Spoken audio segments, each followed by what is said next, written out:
Presiden Prabowo yang kerap kali di beberapa pidato dia menyampaikan ada ancaman atau bahaya antek-antek asing. Tapi belum lama ini Presiden Prabowo menandatangani dan setuju masuk ke dalam Board of Peace Donald Trump. Menjadi pertanyaan sekarang adalah, apakah Presiden Prabowo bergabung dengan antek-antek asing yang sering kali dia bicarakan? Mari kita bedah bareng-bareng di episode kali ini.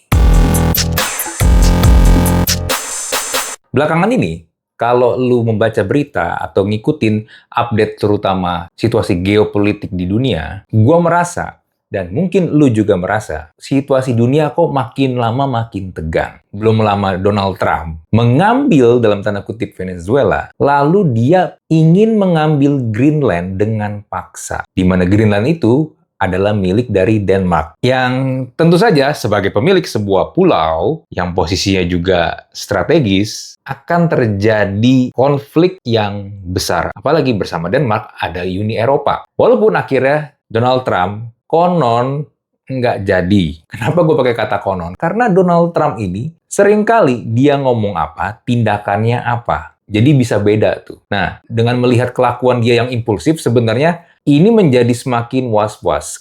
Karena biar bagaimanapun, sebagai Presiden Amerika Serikat, negara superpower, dia itu punya banyak peluru yang bisa dipakai. Dan nggak main-main. Di tengah konflik ini, Donald Trump membuat, apa ya ini, disebut grup kah atau apa, tapi pada intinya dinamakan Board of Peace. Yang belum lama ini, Presiden Prabowo menyatakan bergabung dengan Board of Peace yang dibentuk oleh Donald Trump. Wajar kalau banyak orang yang bingung, banyak orang yang menentang, banyak orang yang mengkritik, bahkan mencela keputusan ini. Ada yang bilang, apakah Presiden Prabowo lagi main aman? Atau jangan-jangan lagi cari panggung? Atau apakah memang dunia sekarang ini sedang menuju ke sesuatu yang lebih besar dan Indonesia lagi pasang posisi supaya nggak terseret arus dan tenggelam? Itu yang menurut gue pertanyaan-pertanyaan yang masih menjadi teka-teki, tapi juga mengkhawatirkan buat banyak orang. Nggak cuma di Indonesia, nggak cuma gua, nggak cuma lu, tapi di seluruh dunia.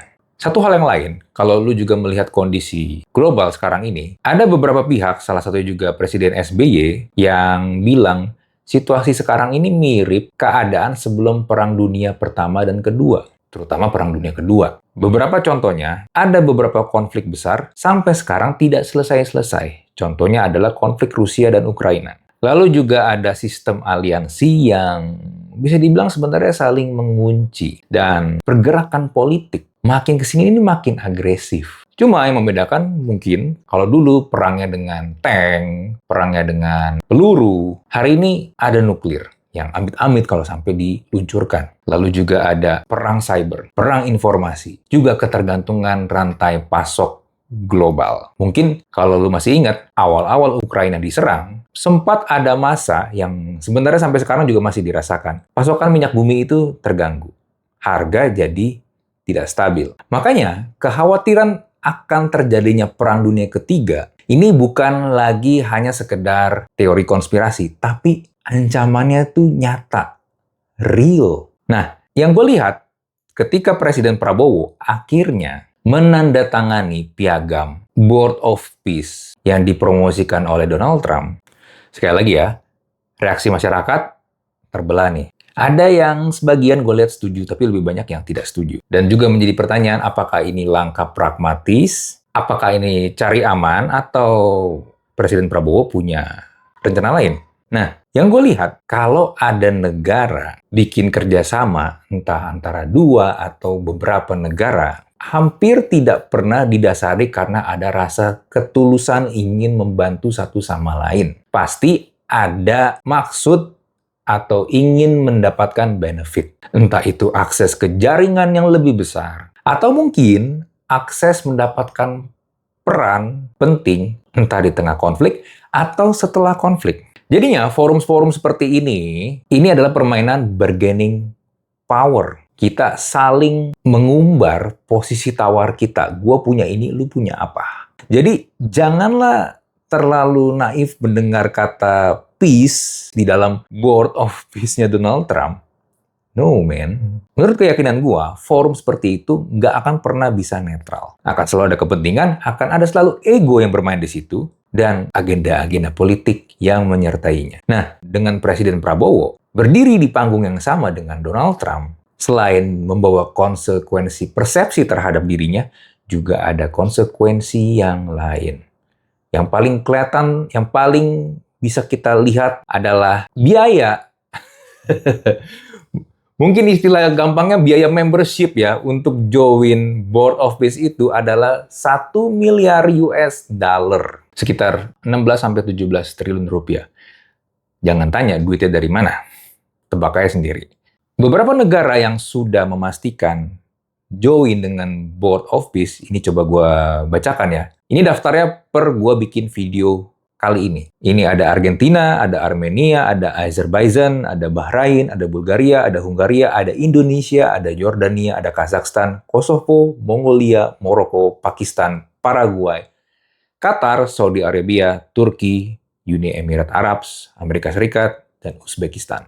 Ada banyak negara yang diundang tapi masih belum menanggapi, masih belum memberikan jawaban mau join atau enggak. Tapi ada negara yang tadinya diundang tapi akhirnya dibatalkan oleh Donald Trump, yaitu Kanada. Dan juga ada beberapa negara yang sudah memastikan menolak, yaitu Prancis, Jerman, Irlandia, Italia, Norwegia, Slovenia, Spanyol, Swedia, dan UK, United Kingdom. Nah, sebenarnya Indonesia kan dengan prinsip politik bebas aktif dan non-blok, jadi pada dasarnya Indonesia tuh sebenarnya tidak berpihak ke pihak manapun. Kalau lu belajar atau ngikutin sejarah, ini kan berawal dari konferensi Asia Afrika lalu berujung ke KTT non-blok. Jadi karena waktu itu ada blok barat dan blok timur yang perang dingin, banyak negara-negara termasuk Indonesia memutuskan tidak mau ngikut ke blok manapun dan lebih memposisikan dirinya ke non-blok. Walaupun ya, di eranya Soekarno, Indonesia sebenarnya lebih condong ke timur. Makanya, seperti yang kita tahu, Soekarno diturunkan. Oleh mana? Oleh pihak barat. Nah, lanjut ya. Indonesia sekarang kan ada juga join di BRICS, bentukannya China dan Rusia itu. Lalu juga ada ASEAN, tapi ASEAN kan lebih ke ini ya, sifatnya lebih ke regional karena faktor posisinya memang ada di negara Asia Tenggara. Cuma ya, gue melihat sebenarnya ini mungkin adalah langkah terbaik yang bisa dilakukan dan mungkin juga kita harus sadar diri kalau Indonesia itu nggak cukup kuat kalau sampai terlibat perang, apalagi kalau perangnya terbuka.